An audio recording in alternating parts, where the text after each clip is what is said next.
All right, welcome back to the Krug Show. And with us is Eugene Asante, Auburn linebacker, getting ready for the NFL draft. We are fired up for his future. Eugene, good to see you, man. Thanks for coming on. Yes, sir, man. I appreciate y'all having me. I'm excited to be on the show. Well, man, tell us a little bit about your background. I know your parents came from Ghana, but tell us a little bit about your family because people see that name Eugene Asante. If they watch the Senior Bowl, they saw one of the coaches saying Eugene Larry Asante. He was trying to work your brother in there. Your brother played 5 years in the NFL, but tell us about your family and growing up. Yeah, so I grew up in a big family. I'm one of five children. My parents migrated here in 1996. I'm from Ghana, West Africa, just to give us a better life and opportunity. So my brothers were born there. I was born here. But I grew up at a young age and I understood how important the game of football was just from seeing them and their drive and their motivation. Um, Going to their high school football games was certainly something that was tradition in our household. Just seeing them perform, them play. And then eventually, as I was coming up, I was like, man, this is certainly something I wanted to do um, as a career.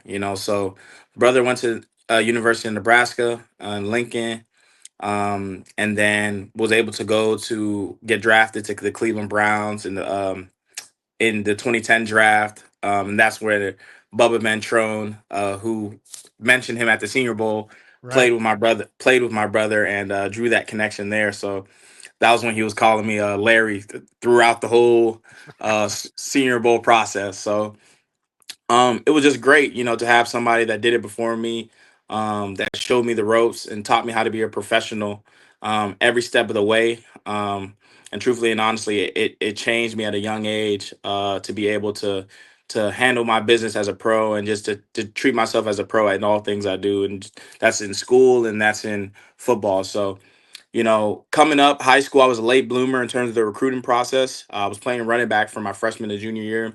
I didn't really get um big college attention until my senior year.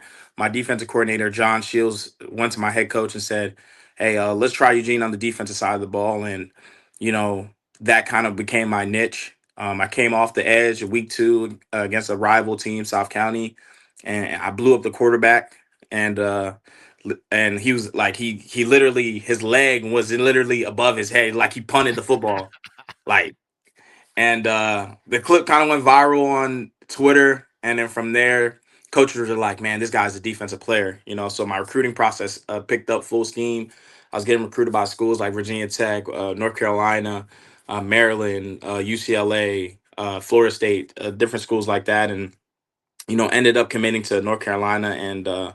Just playing under Mac Brown and that staff was such a great thing for me, and they played a big role in my development and teaching me the game of football. So and then transferring over to Auburn, being under Hugh Freeze and that staff.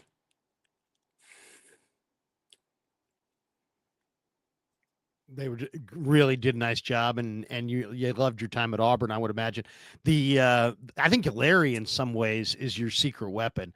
I saw an interview that you did, and I'm not sure when you did it, but it was pretty clear. I mean, and you made the point in the interview, Eugene, that in the NFL that there's this mental component that goes so far beyond what you see in the college game. And one, I mean, it's an absolutely spot on take. It's totally true, and also I mean, NFL defenses are a lot more intricate than college defenses. NFL offenses are a lot more intricate than college offenses.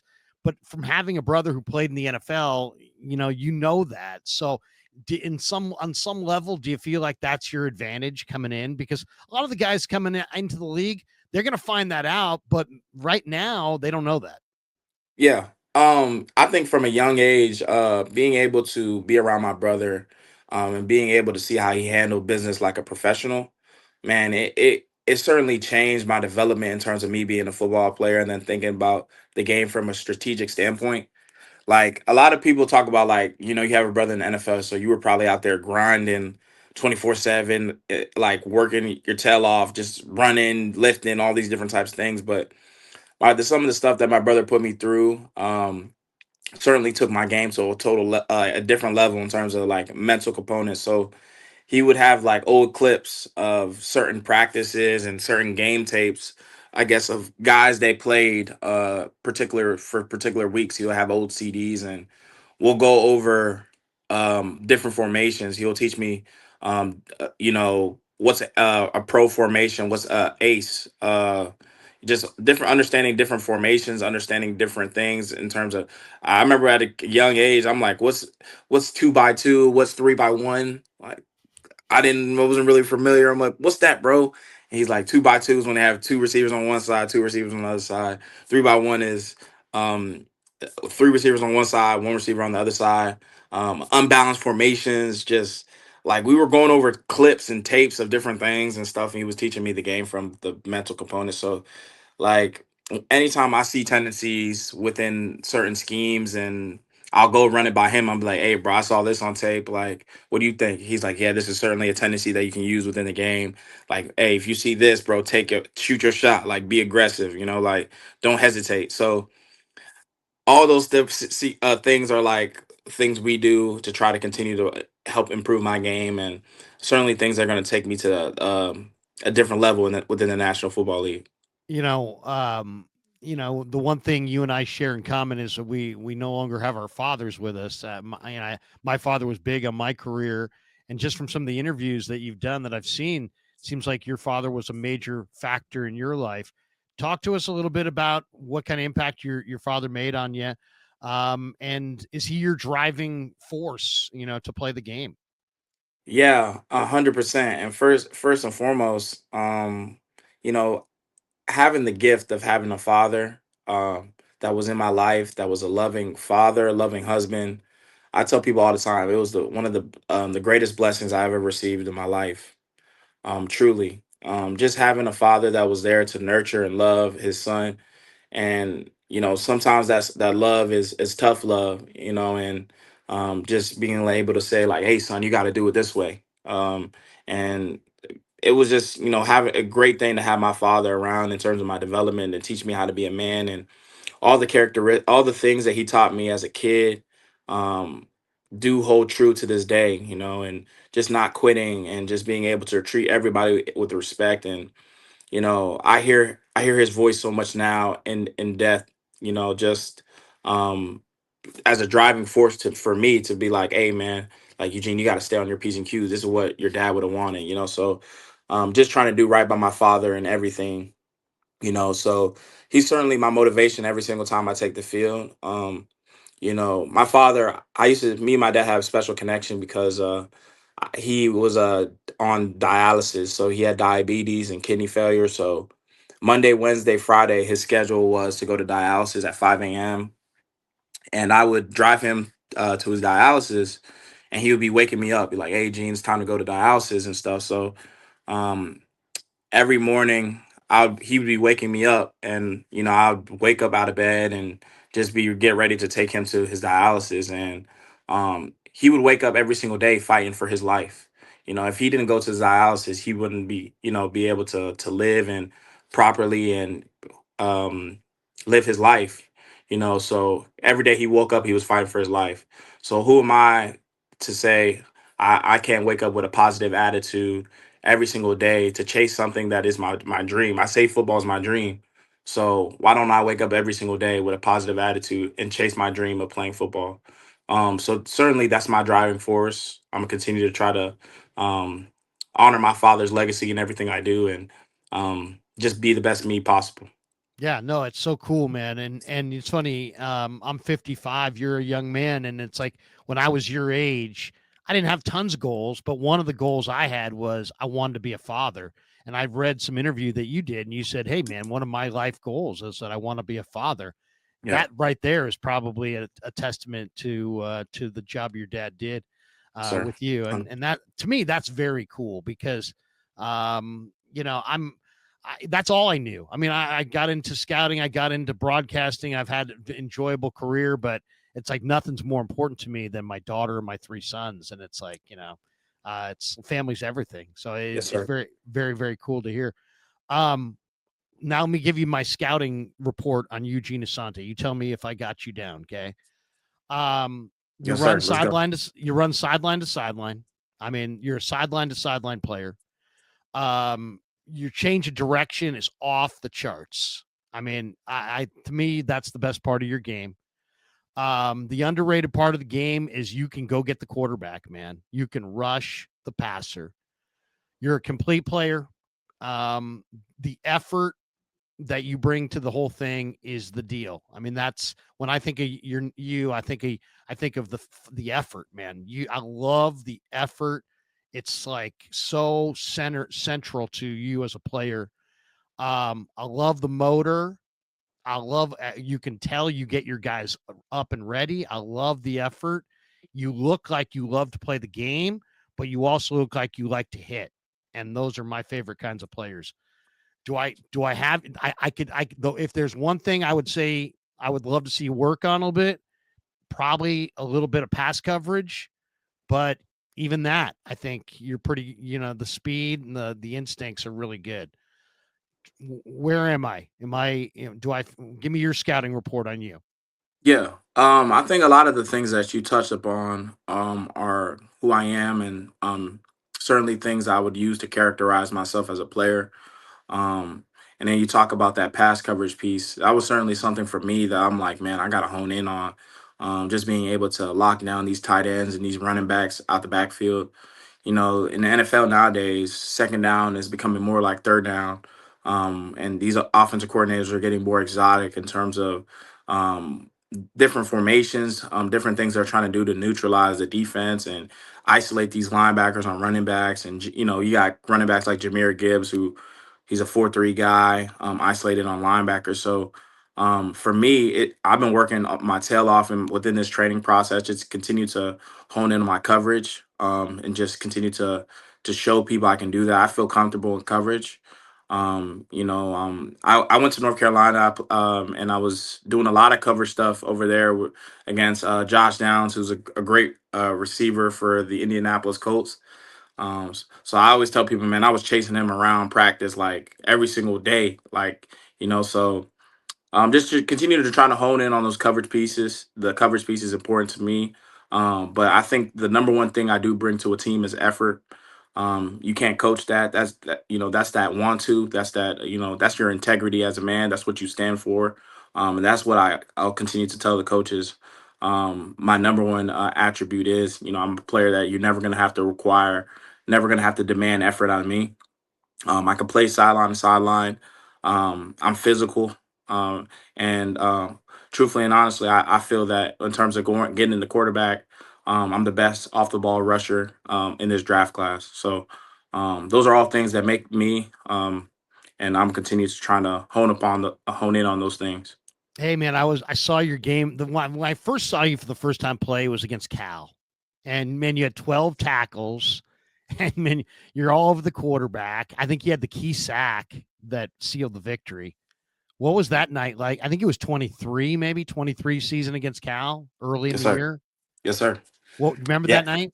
Yes, sir. To be honest with you, that night was such an incredible night for me. Like when you talk about firing on all cylinders, man, that night was a special night.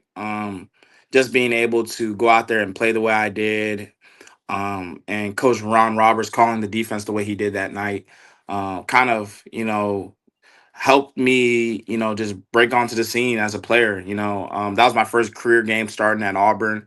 And I was able to have 12 tackles and the key sack towards the end. So, man, all the time I tell people, man, the way I performed in that game, man, it was all God. And, I ended up winning SEC Defensive Player of the Week in my first career start at Auburn ever. So it's like, man, you cannot tell me and sit here and tell me that wasn't God, and God was using me as a vessel that night to for his kingdom. So and we were able to get the dub, fly back to Auburn, Alabama with a victory. So it was a great thing. I've heard you reference the Lord a bunch. Your prayer's a big deal for you, and talk a little bit about your faith and how that gets you through things. Because, um, it's there's a lot going on in life, and it's like Yeah. seems like if you have that faith, then you've got you're a little bit more grounded. Maybe it helps you, through the ups and downs of life. Yeah. To be honest with you, I tell people this all the time with the game of football as well. Um, I want to use the platform I have within the game of football. Like football is such a great thing, you know. It's going to be a way that I provide for my family and um, support my family and stuff like that. But I want to use the platform that I have, to draw souls to Christ, to try to preach His word. Because there were so many times within my football career that I got on my knees and I prayed to God and I said, God, if you get me through this storm, I will lift up your name and exalt your name forever and ever. And I sit here as a potential player in the NFL draft, and I was on scout team as a junior in 2022, and then in 2023 my first career game starting at Auburn, I'm SEC defensive player of the week. And then in 2024 I'm selected team captain by my peers.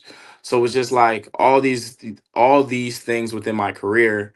I see God working through me in my career, and I'm like, man, I always have to remember those times where it didn't look to that I was going to make it out the end of the tunnel. So faith is such a big thing to me, um, and I think ultimately that's what people in this world need nowadays.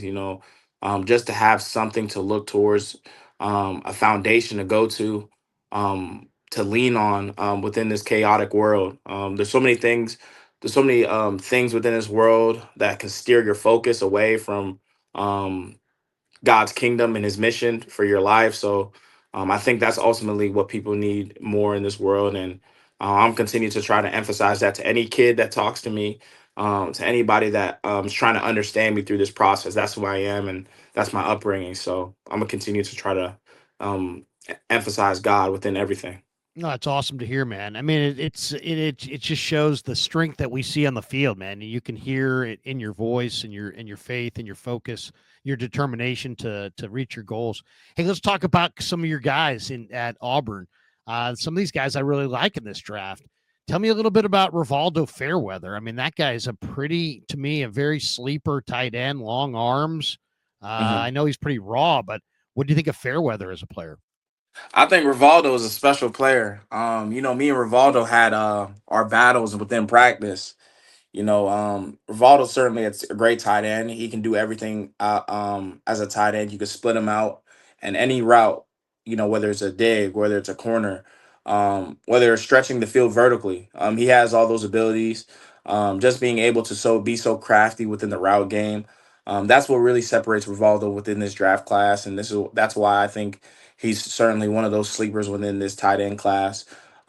He's somebody that's so dynamic within the route game and can also come in and block.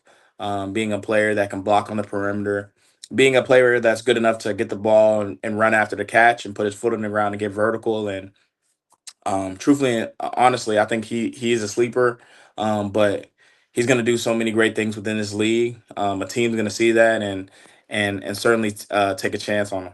Yeah, Niners have taken a look at him supposedly. Keandre Lambert Smith, the receiver, the Penn State transfer. Vertical threat, 4.3 speed, very underrated player. I think he's another guy I think is rated too low in this draft. And I think the quarterback's decent. What do you think of Thorne going to Lambert this year? Yeah, so I don't know. Maybe it's just the Auburn thing. With us Auburn players, maybe it's just the coaches just like, what, these Auburn guys they're underrated guys. But to be honest with you, man, we have so many great players. Keandre Lambert Smith, he's certainly somebody that's so crafty within the route game. Like we call him Big Play Dre because anytime we need a big play, we go to him. But he's certainly somebody that can like stretch the field vertically. Is crafty within his routes to create enough separation. A lot of these NFL coaches were like, man, we don't really know about his speed and stuff like that. And I was talking to him all throughout the pre-draft process, and I'm like, hey man, how you gonna do? How you gonna run? And he's like, Gene, I'm gonna blow it up. He's like, I'm gonna blow it up. I'm like, all right. So he goes out there and runs 4.3, and now the people that said he couldn't run are quiet. They all. But a testament to his speed and he's so crafty within his routes. He makes it look so effortless. So that's why the coaches think he doesn't have speed. Like it looks so effortless to where it's like, oh, does he really have breakaway speed? But everything he does is polished. He's a polished route runner, and that's what you need within the NFL. And then Peyton Thorne is a great leader. Was a great leader for our team. I think he was a four-time team captain in his college career, two at Michigan State and two at Auburn.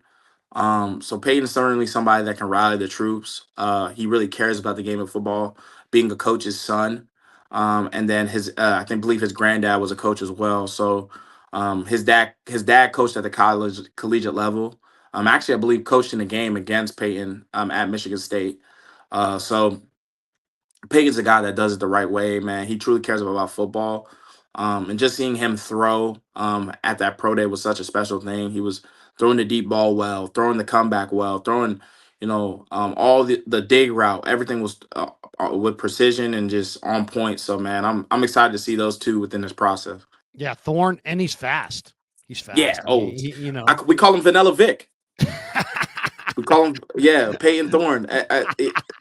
So yeah, during Vanilla Vic. That yeah is during awesome.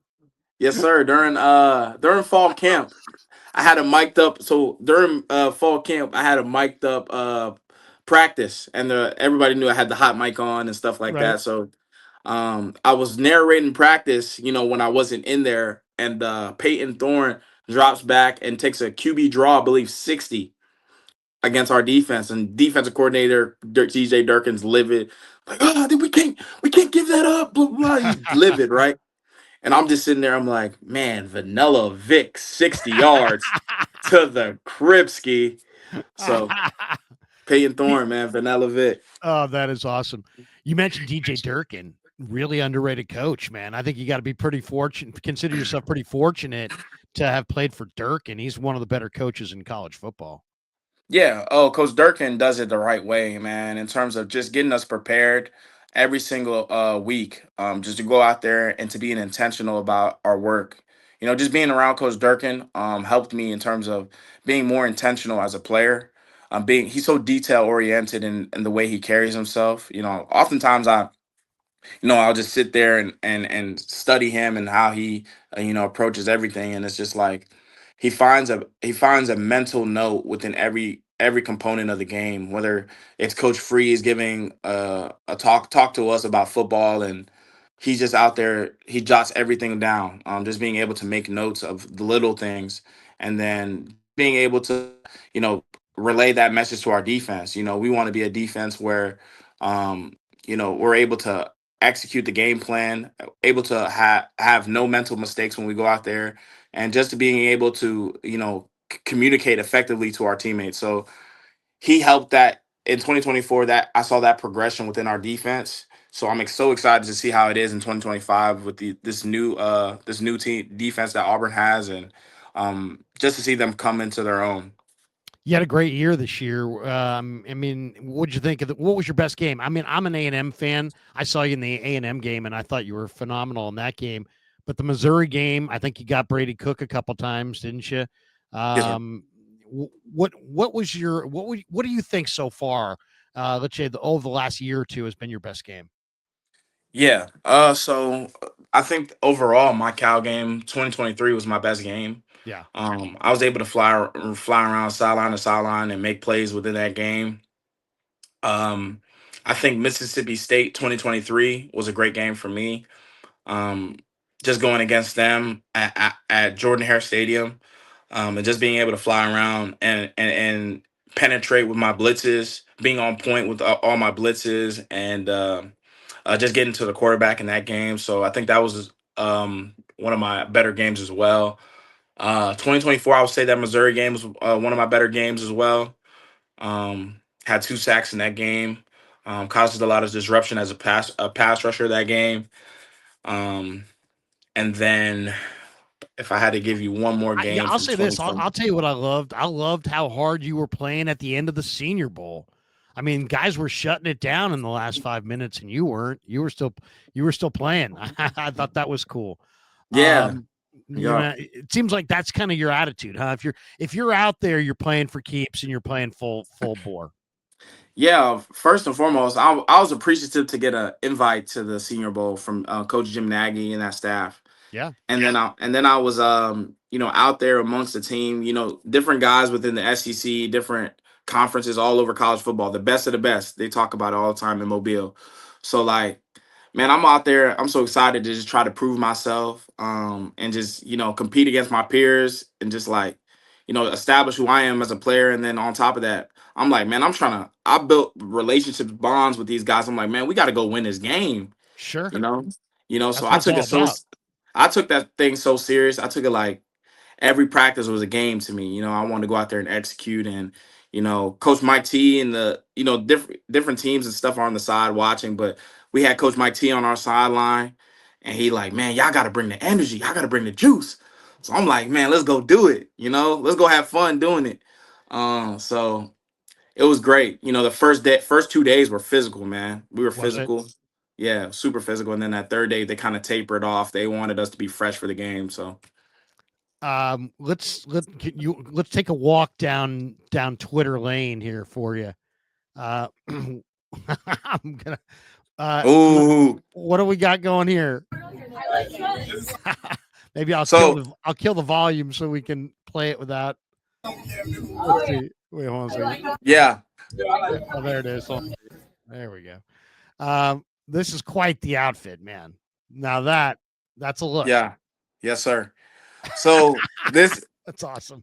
this suit is from SEC Media Day. And I got putting my culture into a suit. So I got a kente cloth from Ghana, shipped over here, and the Blue Thread Project they're based out in Oxford, Mississippi. I was able to craft it into a suit. Looks Um, amazing. That is yeah, amazing. yeah. So I was like, man, I'm going for best dress at SEC Media Day, That is awesome. and we were in the I believe we were in one of the stations where they make you a cowboy hat and stuff like that. And I was like, man, let's get the cowboy hat made. They got me a black cowboy hat. It's my first cowboy hat I ever had in my life. So I'm like, man, we got to go do it big, man. And it was good to just be out there and see all the different guys put on their fits. But I was just like, man, I'm going for best dress. Okay, here we go. We're gonna do another little key moment in the Eugene Asante life. This was a Okay. big moment right here. Okay. Asante, nicely done. Oh, That range. Here we go. 40 at the run, combine. run, run, run, run. Four, 4.48 to start. 4.8. That's a good start right And there. then you Get look us up. going. I saw you glance up right there at the board. What are you thinking? Glancing up right there at that board, seeing the 4.48. truthfully and 4.48. honestly, truthfully and honestly, I'm thinking, dang, I'm supposed to go. I'm thinking I'm supposed to go low 4.4. I thought you they made it look like you were like celebrating it, but you know what? You had the look on your face like, you know what? Like I could do better than that.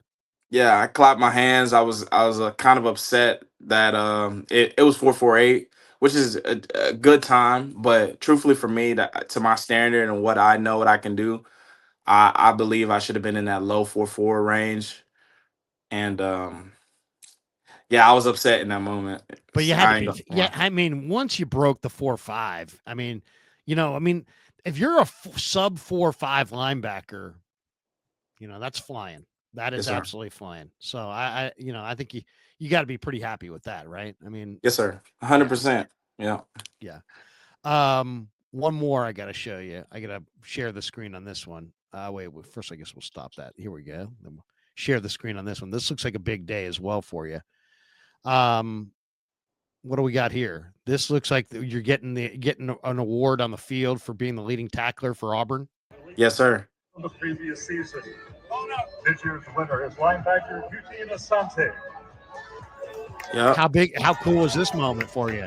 Man, it was such a great moment to receive this award in 2023, just to be the leading tackler at Auburn in that year, and just to go out there in every game and just to yeah, I believe that year I had 5 games where I had double digit tackles. So it's like, man, I attested to just trying to hustle to the football in any opportunity that I get.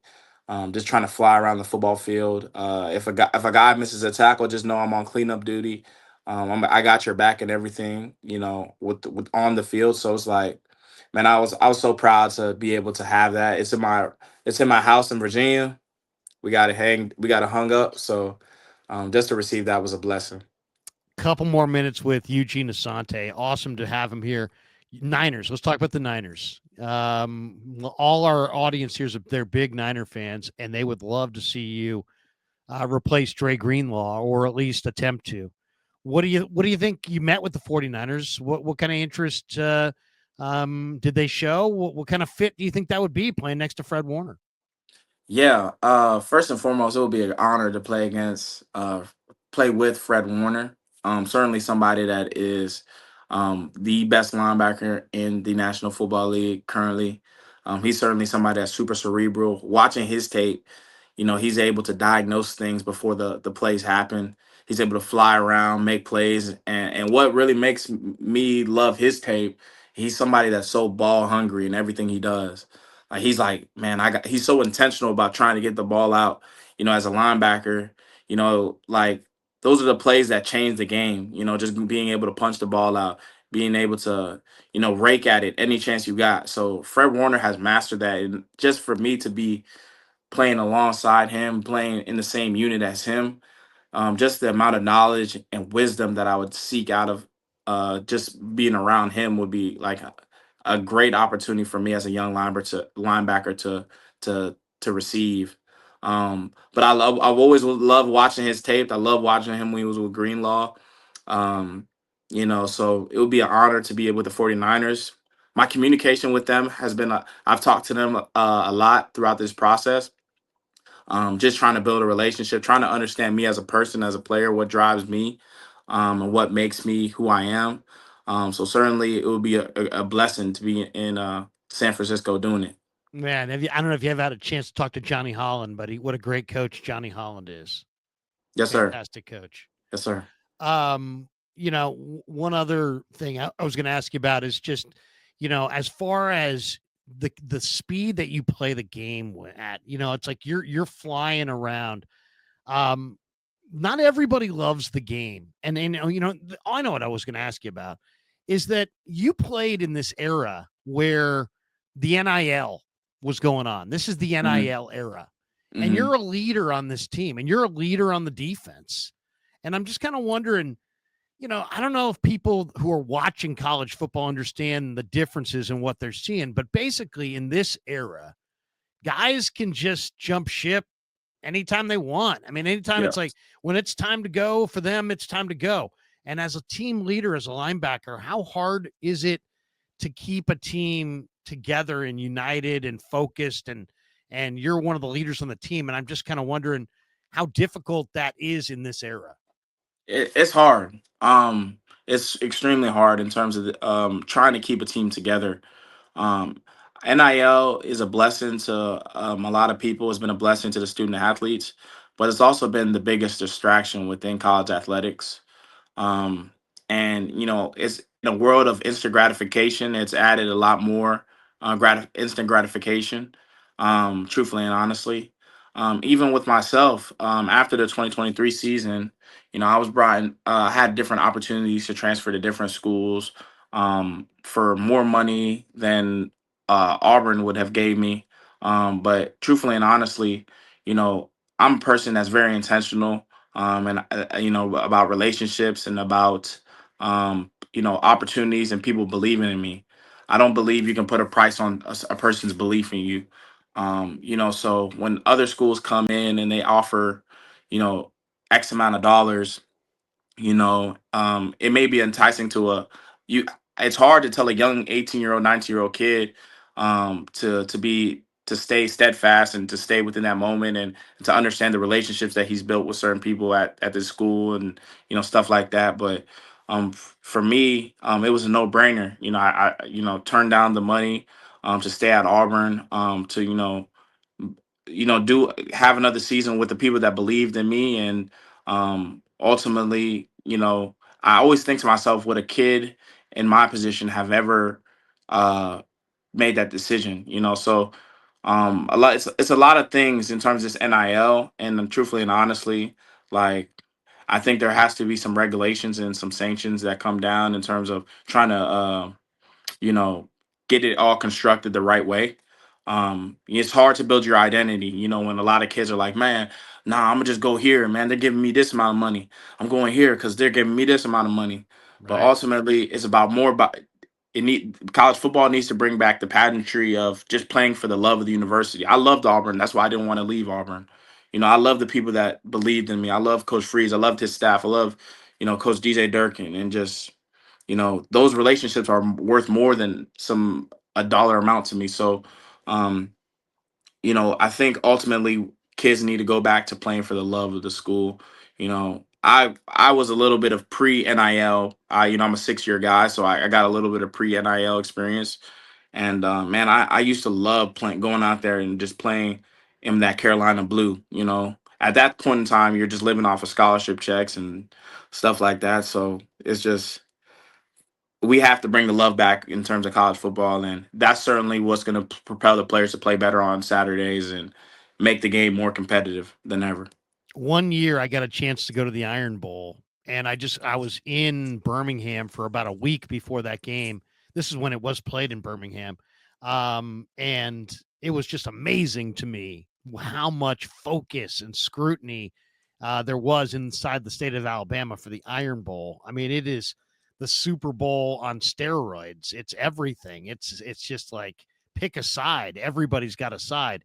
What's it like to play in a game in the middle of a state where everybody cares so much about that game? What was that experience like for you?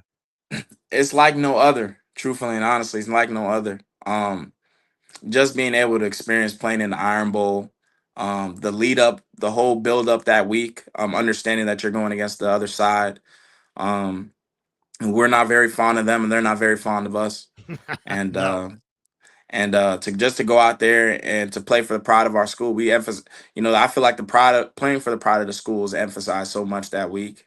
Um, and just to understand just the history of the Iron Bowl, and in terms of Auburn, we're doing a lot. We do a lot of history lessons in terms of that week, watching the kick six, watching the Iron Bowl in 2010, where Auburn was down, I believe, 21-0, and Cam Newton rallies the troops at halftime, and they're able to go out there.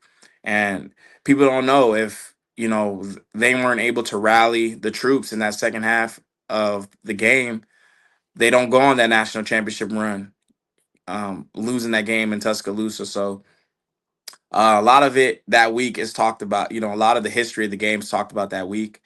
But just being able to go out there and try to play our best football, and put our best foot forward for Auburn. And I know the guys are going to do that well this year. We emphasize that to them.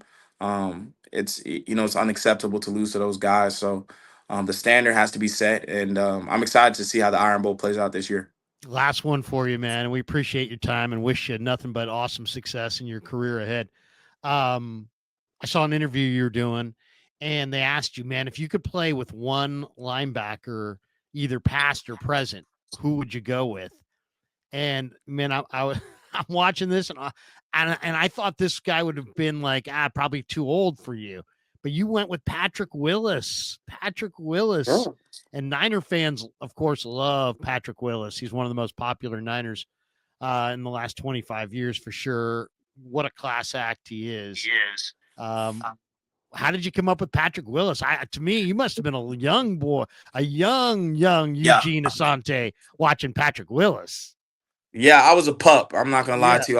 I was a pup watching Patrick Willis, but I loved his game. I loved the way he was able to command the defense. I love the passion that he brought to the football field. Just being a general. You talk about a true general on the football field. Patrick Willis stood for that. And that's who he was as a player. So as a player, as a young player, seeing that, I'm like, man, I would love to play alongside him. And also, I've built a connection with Navarro Bowman. Have you? Yeah. So Navarro was on this coaching staff at Maryland as a linebacker coach, and now he's with the Chargers now. But I met him a couple times in Virginia when I was training, and I was like, man, I was just so fond of Patrick Willis's game. I went back and watched Navarro's game as well. And he's certainly a great linebacker, and just them as a tandem was a special thing, you know. So I don't know. It's some with them Niners backers, man. Y'all got a special group of backers. You know, the old school guys were a great group. So I know the new school guys are going to be a great group and just continue to hold on. It seems to be a tradition over there to have elite linebackers that they do it the right way. You could be part of the next group. Let me ask you this one on the way out the door. If you could pick, okay, so there was Bowman and Willis, amazing. There was Dre Greenlaw and Fred Warner. If you could pick, because the Niners are going to take a couple linebackers in this draft, I think you could be one of them. I'm hoping.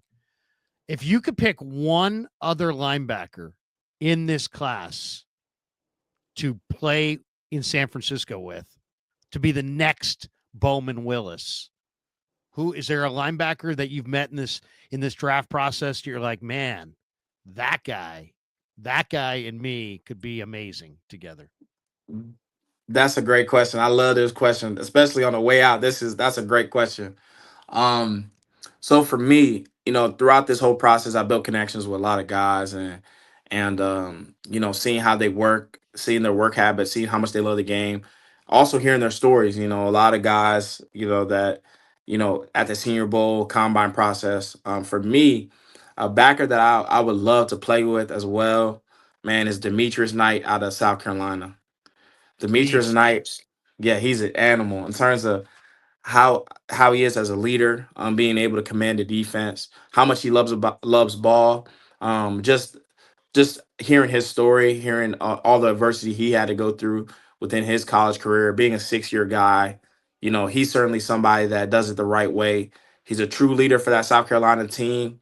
You know, he's a leader within his household. He has 2 kids, and he's married. So it's like, man, you know, me and him got so close within the Senior Bowl combine process, and I'm like, man, if I go somewhere, man, I'm trying to be with D Knight because I know we're gonna push each other to greatness. So, Oh man, that um, would be a combo. You and him, I agree with you.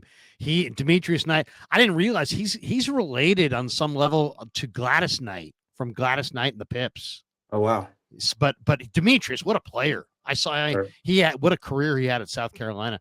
Eugene, we'll let you go, man. An unbelievable conversation. Thank you very much for jumping on the Krug show.